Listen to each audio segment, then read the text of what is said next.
Bismillahirrahmanirrahim. Alhamdulillahi rabbil alamin. Ar-Rahmanir Rahim. Maliki yaumiddin. Iyyaka na'budu wa iyyaka nasta'in. Ihdinas siratal mustaqim.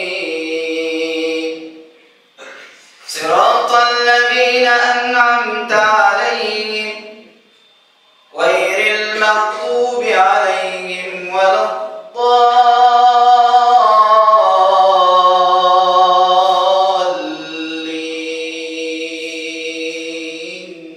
Kalian percaya nggak saya hafal Quran 30 juz usia 5 tahun?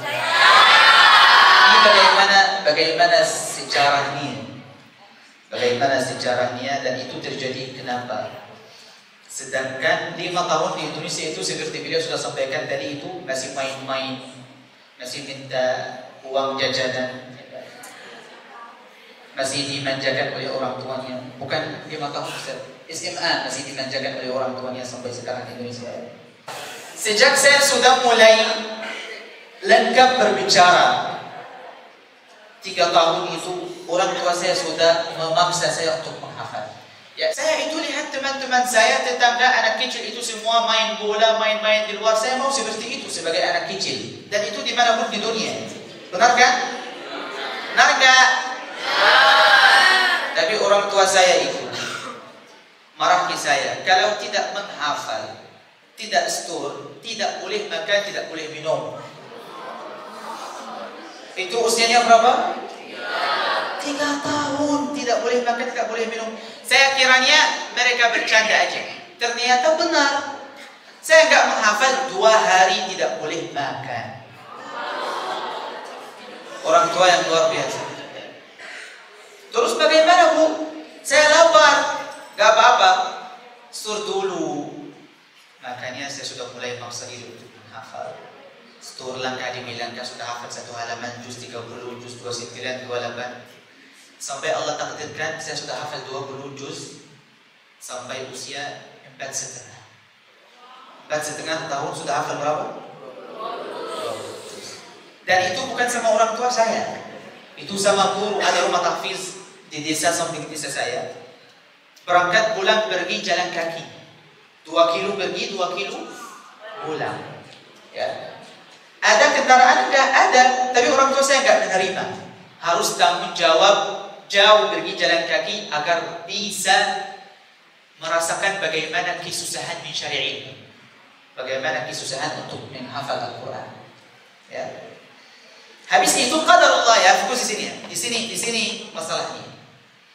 Qadarullah samping rumah tahfiz itu mungkin kurang lebih 500 meter. Ya, ada tempat main futsal ya, main bola.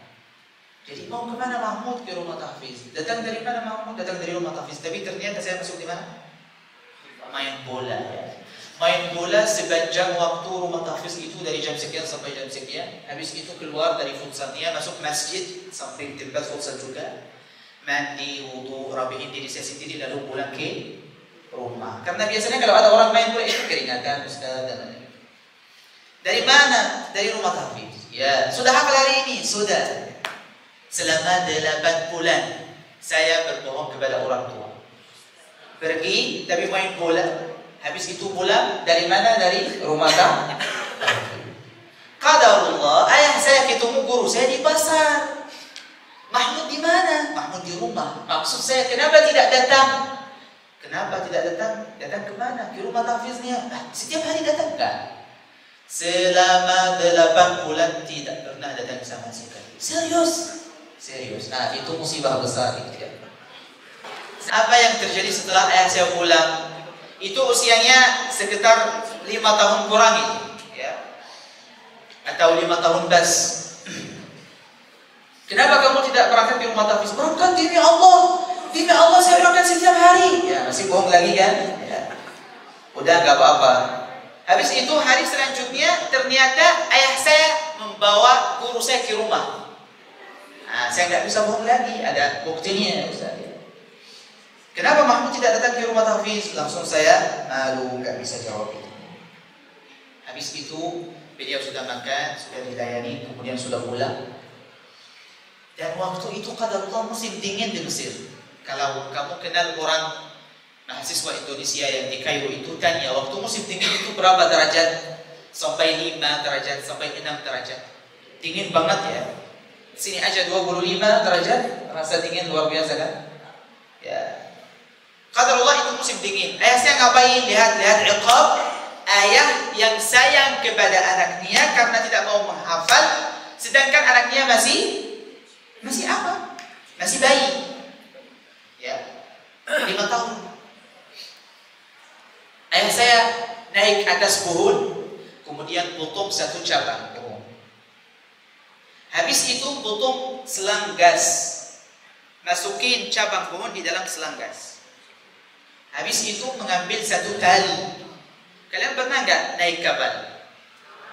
Ya, tahu tali yang di kabel itu yang gede banget? Nah, mengambil tali itu kemudian ikat kaki saya. Saya sudah siap kursi seperti ini. Sudah siap kursi seperti ini. Tapi ini dibuka. Ya. Kemudian kepala saya di bawah, kaki saya di atas. Habis itu diikat kaki saya. Dengan cabang pohon itu yang sudah masuk di dalam selang gas itu, mulai memukul kaki saya dari maghrib sampai subuh tidak berhenti. Sampai kulit kaki saya dua-duanya sudah lepas. Itu gara-gara apa? Gara-gara apa? Gara-gara bohong, tidak berangkat di rumah tahfiznya. Itu iqabnya dari ayat saya. Kemudian iqabnya dilarang keluar dari rumah. Dilarang keluar dari rumah. Waktu dipukul itu, emang gak ada orang, ada. Ibu saya duduk di luar senang-senang. Kenapa? Karena satu komitmen sama ayah. Di sini ayah marah, ibu bilang kepada anaknya, nanti saya kasih uang. Kan? Ayahnya nggak mau kasih uang, ibunya kasih uang simpuni. Tapi orang tua saya dua-duanya satu komitmen. Kalau ayah saya tidak ada di rumah, ibu saya yang ganti bil. Jadi ibu saya berada di luar biasa aja. Melihat saya, dengar saya teriak-teriak, tolong, udah saya akan menghafal, cukup sampai begitu, saya nggak mau lagi, tolong. Sampai yang lepasin saya itu tetangga. Serius, tetangga datang dengar saya teriak-teriak, mereka nggak bisa tidur. Mereka datang maksa untuk membuka pintu. Udah Pak Said, ayah saya namanya Said. Udah Pak Said, udah. Ayah saya itu keringatan luar biasa. Waktu musim dingin itu susah banget untuk keringatan. Tapi mukul terus-menerus. Akhirnya itu terjadi. Karantina sebulan di rumah nggak boleh keluar sama sekali. Karantina sebulan itu sudah selesai 10 juz. Totalnya berapa? 3. Alhamdulillah. Habis itu lihat ya. Harus kamu yakin bahwa Allah akan tinggikan derajat orang yang menghafal Al-Quran. Harus, mau atau tidak mau, harus punya keyakinan bahwa orang yang menghafal Al-Quran itu derajat yang paling tinggi di dunia. Tidak ada orang derajatnya lebih tinggi dari orang yang menghafal Al-Quran. Polisi, tentara, gubernur, presiden, siapapun di dunia itu belum siapa-siapa dibanding orang yang hafal Al-Quran. Kalian sudah kaget saya hafal Quran 30 juz usia 5 tahun? Lebih kaget lagi apa? 7 tahun, usia 7 tahun, imam salat tarawih di Masjid Agung provinsi saya. 7 tahun. Di sini Masjid Agung di sini imamnya berapa tahun? Sudah tua-tua Bapak. Yang imamnya, yang khatib Jumatnya sudah kiai-kiai besar kan? Saya 7 tahun aja imam Masjid Agung di provinsi saya. Hampir orang yang sholat di dalamnya itu 10.000 orang. Tapi kalau ada orang dari belakang lihat itu nggak ada kepala imamnya. Kenapa? Ya pendek, imamnya masih kecil. Ya. Makanya di belakang saya saf yang pertama itu semuanya doktor, profesor, semua orang-orang yang tinggi derajatnya. Tapi karena Al-Quran, Rasulullah sudah bilang, "Man arada dunya fa'alaihi Al-Quran wa bil-ilm." Barang siapa yang mau mendapatkan dunia dengan Al-Quran, dengan ilmu, akhirat dengan Al-Quran dan ilmu, dua-duanya dengan Al-Quran dan ilmu.